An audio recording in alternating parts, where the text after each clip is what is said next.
Hello and welcome to my channel guys. This is Shubhajit here. Today we are going to discuss process synchronization, which is considered to be as one of the most difficult sections among college students, mostly because this topic is presented in a very complicated manner in colleges. So we are going to discuss this topic in a very easy and fluid manner, and I can assure you, once you complete watching the video in this, all the videos in this thread of process synchronization, mostly it will be 6 to 7 videos. First of all, we'll understand what is process synchronization. We are going to understand semaphore, metaphor. Mostly this terms has been very dangerous while being in college, but we are going to simplify this. Along with that, at the end of the lectures, we are going to solve some GATE previous year problems on process synchronization. And once all this is done, I can assure you, you will find this topic to be one of the most easiest topic. And I can also assure you that you will be able to solve 40 to 50% of your GATE previous year problems on process synchronization in the first attempt itself. Okay, so let's get started. So what do you mean by process synchronization? This actually comes under inter-process communication. Okay. So now what happens is that in a system, when you work in a system at a time, multiple processes work together. Some of the process works independently, some of the process works in a combined manner. They might be sharing some resources among themselves, isn't it?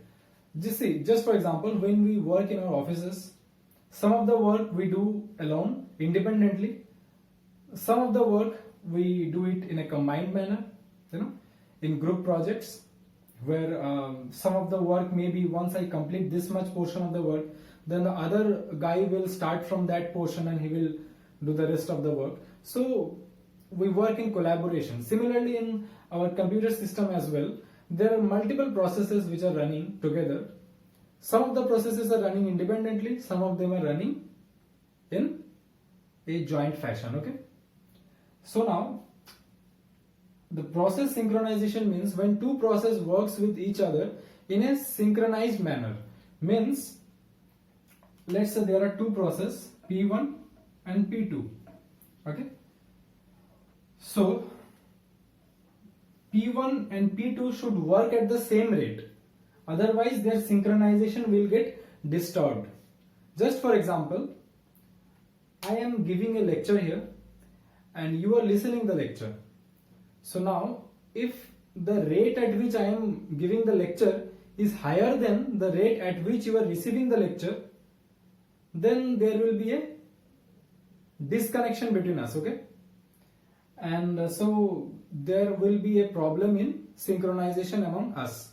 So that's why we should maintain a rate. I should explain you in such a way, or I should maintain my rate in such a way which matches with the rate at which you are listening. Similarly, when multiple processes are working together, they should work in a synchronized manner so that in such a way so that the rate at which one process is working should match with the other one. Then only they can work together. Otherwise, there will be a mismatch. Okay, we'll understand it slowly. Okay, so now let's come to this section. Okay. Let's say there are two processes. Okay, one is P1, one is process P1, another is process P2. Okay, so now the process has multiple lines of codes. Okay, this process also has multiple lines of code, among which there is a certain section of code about which I am talking about. Okay, this is a certain section of code on which P1 will also work, on which P2 will also work.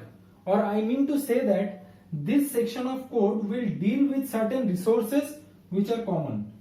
Okay, let's say this section of code will deal with resource R1. Okay, so certain or like similar section of code P2 also has. So in this case, both P1 and P2 will be working with the same resource.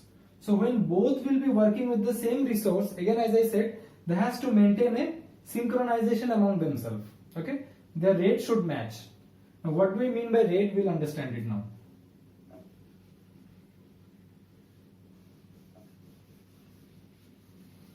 Okay, let's say if this processes work in a serial manner, okay, in a serial manner. Let's say first P1 will execute and then P2 will execute. We will see what will be the output, okay. So when P1 comes to read, P1 reads, first of all P1 reads A, okay, reads A. But it will read A is equal to 100. A is equal to 100. Now P1 will execute the next line, A is equal to A plus 1. So now the value of A has been changed to 101. Okay. So now write A. So P1 will write 101. Now P2 will come. Now when P2 will read A, what it will read? 100 or 101? 100. A has been overwritten by, so means 100 has been overwritten by 101. So now P2 will read 101. So read 101. So now A's value will be 101 plus 1. So it will be 102. Write A. So 102.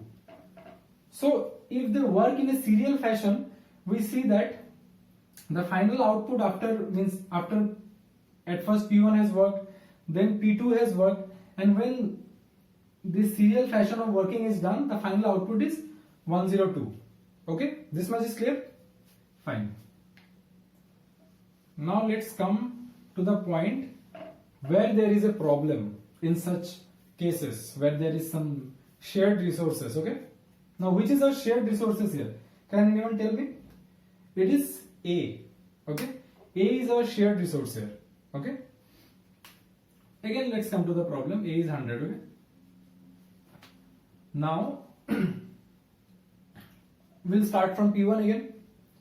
P1 reads A. So P1 has read A is equal to 100. Now before switching on to the line A is equal to A plus 1, let's say there is a context switch.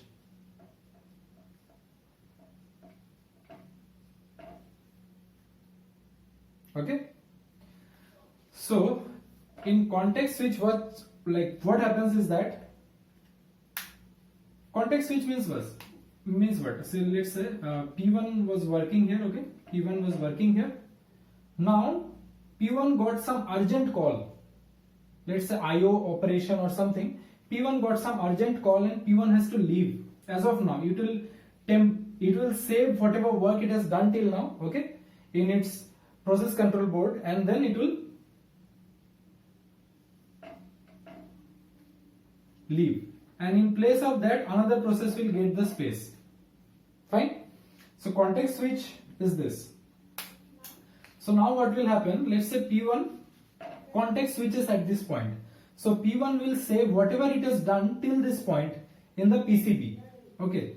Now once this is done, P2 will come now. Fine. P2 will come. So now P2 will come. So P1's operation has been paused till this. So now P2 will come. When P2 will read, what P2 will read? A is equal to 100. Fine. P2 will read A is equal to 100.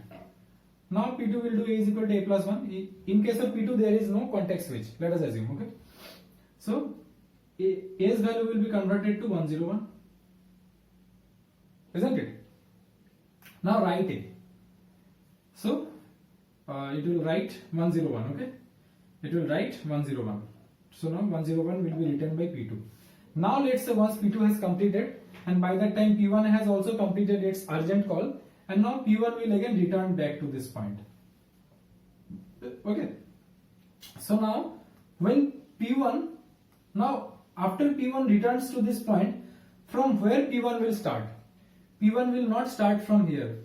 P1 will start from this point, because I have told you that P1 will save everything it has done till this point while going to context switch. Okay. So P1 will start from here. So P1 has already read the value of A before. So it will not read the new value. It will read the earlier value only, because it has already saved in its PCB. Okay. So P1 will read 100.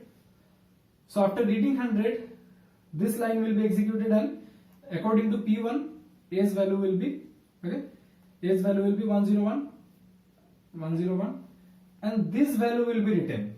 Fine, 101 and this value will be written. So 101. So P1 will write 101. So after both the process completes working, the final value that we get here is 101. But in the serial case, when there was no context switch, P1 executed first, P2 executed second, what was the final output? 102. So we can see that there is a inconsistency of result. The result is not consistent when there is a context switch, isn't it? And this inconsistency in result is known as the famous race condition. Is it clear? This is race condition. Okay, race condition means that whenever there is a shared resource, this was a shared resource, isn't it? This section of code which deals with the shared resource, when two processes are operating on it, then they should operate in a particular fashion. If that fashion is distorted due to context switch or some other cases, then in that case you will get inconsistency in result, and that inconsistency in result is known as race condition. Is it clear? So now in the next subsequent videos we will see how to deal with race condition and solve such problems, because sharing of resources by multiple processes is an obvious condition and this will happen. We cannot stop that, so we'll have to control that. Now how to control that we'll see in the subsequent videos. Okay, thank you so much for watching.